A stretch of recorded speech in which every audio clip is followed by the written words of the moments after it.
बार आज के trade setup को कैसे प्ले आउट करना चाहिए, इस पर बात करने के लिए हमारे साथ ईटी नाउ स्वदेश के मैनेजिंग एडिटर निकुंज डालमिया बने हुए हैं। Good morning Nikunj, pleasure to have you on the show. सबसे पहले ये समझना चाहेंगे कि हम जिस तरह से डीआईएस का और एफआईएस का एफआईएस का जो लगातार सेलिंग का आंकड़ा है वो तो of course is a news and a headline, लेकिन जो डीआईएस बाइंग कर रहे हैं वो अब लगातार हम कम होते हुए देख रहे हैं। तो क्या मान लें कि थोड़ी बहुत लिक्विडिटी क्रंच होता जा रहा है, लिक्विडिटी ड्राई हो रही है, कैसे देखना चाहिए इसे? देखिए प्रियंका, अभी आप सही मायने में एक मार्केट की पल्स देखें तो जाहिर सी बात है कि मार्केट इस समय एफआई सेलिंग की वजह से गिर रहा है। कारण कुछ भी हो, एफआई बेच रहे हैं। मुझे नहीं लगता कि वायरस वेरिएंट ओमिक्रॉन को लेकर के इस समय एफआई का कोई दिल में एफआई का कुछ रुख परिवर्तन हुआ है। एफआई की सेलिंग के 2 या 3 प्रमुख कारण हैं। Number 1, India has been a massive outperforming market this year. अगर आप दूसरे मार्केट की इंडियन स्टॉक मार्केट से तुलना करें तो इस महीने की गिरावट के बावजूद भी इंडियन मार्केट्स ने इस समय ज़बरदस्त रिटर्न दिया है। तो अगर आप किसी भी ट्रेड में हैं और अगर आपको लगता है कि आने वाला साल जो है थोड़ा कठिन रहेगा लिक्विडिटी को लेकर के, इंटरेस्ट रेट्स को लेकर के और ग्रोथ को लेकर के, तो आप क्या करेंगे? आप सबसे पहले जाकर के अपने प्रॉफिट्स को लॉक करते हैं। तो एफआई इस समय अपने प्रॉफिट्स को लॉक कर रहे हैं, बिकॉज अगर आपने भारतीय शेयर बाज़ार में 2020 में निवेश करा या 2021 में किसी भी चक्र में निवेश करा तो इस समय आप अच्छे खासे मुनाफे पे बैठे हुए हैं। पहला कारण ये है, टेम्पटेशन टू बुक प्रॉफिट। दूसरा, इंडियन मार्केट की जो वैल्यूएशंस है दूसरे शेयर बाज़ार की तुलना के अंदर काफ़ी ज़्यादा इस समय रिच हैं और उसको लेकर के the temptation to book profit काफ़ी जाहिर है और काफ़ी ज़बरदस्त है। और तीसरा कारण मेरा यह भी मानना है कि इस समय अगर आप भारतीय अर्थव्यवस्था पे नज़र आप डालें तो इस समय हालांकि केपेक्स की रिकवरी अच्छी तरह से हो रही है, हालांकि इंडस्ट्रियल्स के अंदर हम देख रहे हैं एक प्रकार की रिकवरी आ रही है, मगर इन्फ्लेशन को लेकर के इस समय एक जेन्युइन कंसर्न आ चुकी है। भारत में हमने हिस्टोरिकली देखा है कि जब भी इन्फ्लेशन की कंसर्न्स आई है तो सेंट्रल बैंक्स ने काफ़ी कड़े कदम उठाए हैं। अगर सेंट्रल बैंकर्स इस समय, क्योंकि इस हफ्ते एक पॉलिसी ड्यू है, एक हिंट देता है कि वो इन्फ्लेशन को लेकर के चिंतित हैं, तो जाहिर है उसको लेकर के मार्केट इस समय थोड़ा डिस्टर्ब हो सकता है। तो 2 या 3 प्रमुख कारण है, the temptation to book profit, rich valuations, concerns on inflation, जिनकी वजह से इस समय प्रॉफिट बुकिंग हम देख रहे हैं काफ़ी ज़बरदस्त है। तो अगर हम मार्केट की बात करें तो इस पूरे बुल मार्केट के अंदर पहली बार हुआ है कि हमने 10% के आसपास करेक्शन इंडेक्स में देखा है, 10 से 12% मिड कैप इंडेक्स में देखा है और इंडिविजुअल स्टॉक्स 15 से 25% करेक्ट हो चुके हैं। तो पहली बार इस बुल मार्केट के अंदर you are thinking, you are understanding the importance of equity as a risk asset, and this market while it is correcting, ये मार्केट आपको एक एंट्री पॉइंट भी दे रहा है कुछ बड़े स्टॉक्स के अंदर री एंटर करने के लिए। राइट। गुड मॉर्निंग निकुंज, जैसे हमने पहले इंडियन मार्केट की और ग्लोबल मार्केट्स की एक मिसमैच था, इंडिया टॉप 3 परफॉर्मिंग हो गया था उनमें से। लास्ट 4-5 दिनों में इंक्लूडिंग येस्टरडे हमने एक स्पेसिफिक अंडर परफॉर्मेंस देखी। आपको लग रहा है ये मीन रिवर्जन हो रहा है या कुछ खास इंडिया में हुए जो डाउनग्रेड्स आए थे बड़े ब्रोकरेजेस के, उससे रिलेटेड कुछ और या कुछ और? क्योंकि पहले हम ऑलरेडी आउट परफॉर्म कर गए तो अब हम थोड़ा मीन रिवर्स करके अंडर परफॉर्म कर रहे हैं ग्लोबल मार्केट से।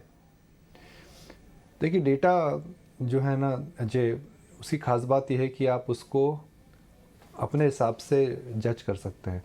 तो अगर हम अंडर परफॉर्मेंस की बात कर रहे हैं तो अंडर परफॉर्मेंस सिर्फ नवंबर और दिसंबर की बात है, और नवंबर और दिसंबर के अंदर अगर आप देखें तो जी हाँ, global stock markets have done better and India has under perform. मगर आप टाइमलाइन को अगर एक्सटेंड कर दें, अगर आप 2021 की बात करें, and which is a better way of looking at the market, I think Indian markets have done very well for themselves. We should be very happy and this is turning out to be, even if markets let's say close in and around these levels, अगर इस level के आसपास भी बंद होते हैं तो एक अच्छा साल माना जाएगा, एक बेहतरीन साल माना जाएगा। एक ये साल माना जाएगा जहाँ पर इक्विटी मार्केट्स में आपने पार्टिसिपेट करा, आपने ट्रेड करा, अगर आपने मिड कैप स्टॉक्स लिए हैं तो आपको एक मुनाफा मिला है। जी हाँ, कुछ शेयर्स के अंदर हमने 15 से 20% की गिरावट देखी है, मगर 52 वीक हाई से देखी है। तो मेरी दरख्वास्त यही रहेगी that rather than analysing the market from the lens of 52 week high कि हम ऊंचाई से कितना नीचे गिरे हैं, अब उस पर मत जाइए। आप इस चीज़ में फोकस करिए कि आप नीचे से ऊपर कितना बढ़े हैं। और अगर आप 52 वीक हाई से नीचे गिरे हैं तो कौन से स्टॉक्स हैं जो 15, 20, 25% गिर चुके हैं, जो आप हमेशा लेना चाहते थे, और अगर वो गिर चुके हैं तो आप इस समय उन्हें लेना क्यों नहीं चाहते हैं? अगर आप केवल शेयर बाज़ार में इस समय निवेश नहीं करना चाहते हैं बिकॉज एफआई सेलिंग आ रही है, तो एक वो गलत कदम होगा।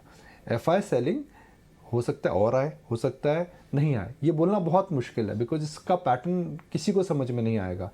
मगर क्या इस समय शेयर बाज़ार के अंदर, जैसे हम कई दिनों से बोल रहे हैं, सावधानी बरतनी चाहिए? जी हाँ, सावधानी बरतनी चाहिए, मगर सावधानी के साथ साथ भी इस समय मुझे लग रहा है कि आने वाले 4-5 दिनों में, आने वाले 8-10 दिनों के अंदर आपको बेहतरीन एंट्री पॉइंट्स मिलेंगे। बुल मार्केट के अंदर जो करेक्शन होता है काफ़ी स्विफ्ट होता है, काफ़ी सैवेज होता है, मगर काफ़ी शॉर्ट लिव्ड होता है। और आजकल हम जानते हैं कि डिजिटल वर्ल्ड के अंदर रिएक्शन जल्दी होता है और एक्शन भी जल्दी होता है, मगर जब आपको आपकी चुनिंदा शेयर आपकी चुनिंदा प्राइस में मिल रहे हैं तो आपको ज़रूर खरीदना चाहिए, ना कि इस चीज़ से आपको पीछे हटना चाहिए बिकॉज एफआई क्या कर रहा है, डीआई क्या कर रहा है। स्टॉक मार्केट में आप शॉर्ट टर्म एफआई डीआई पे फोकस कर सकते हैं, बट मीडियम टर्म इकोनॉमी का रुख और अर्निंग्स का रुख देखना चाहिए।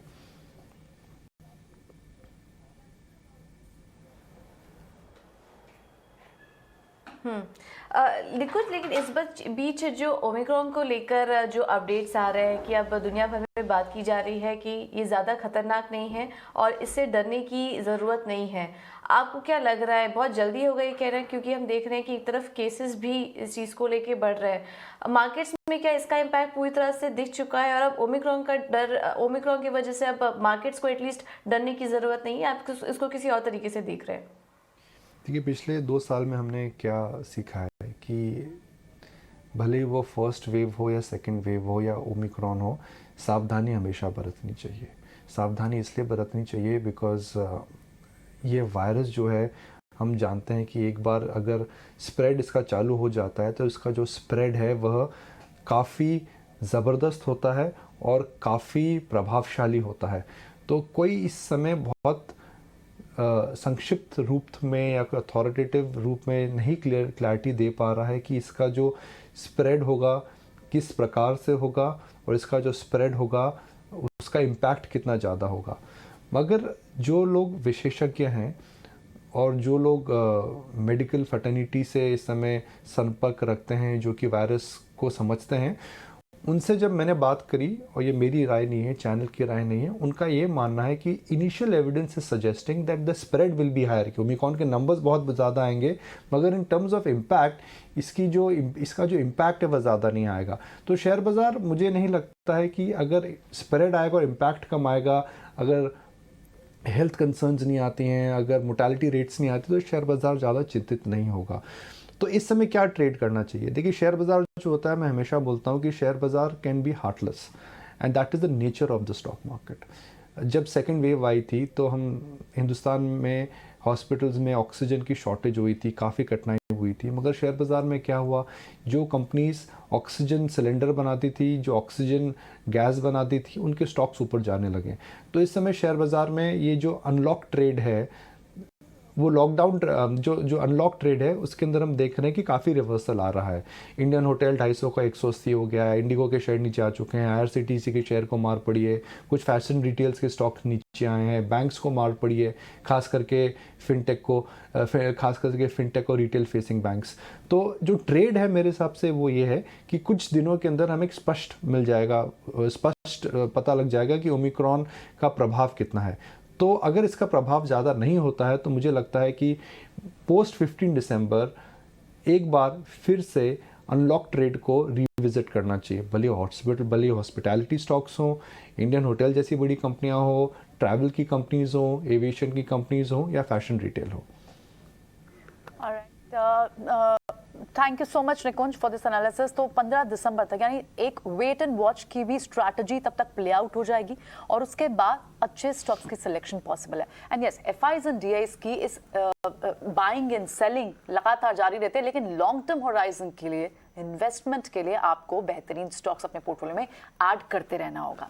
यही रहेगी राय निकुंज की इस सारे मैटर पर। लेकिन प्राइमरी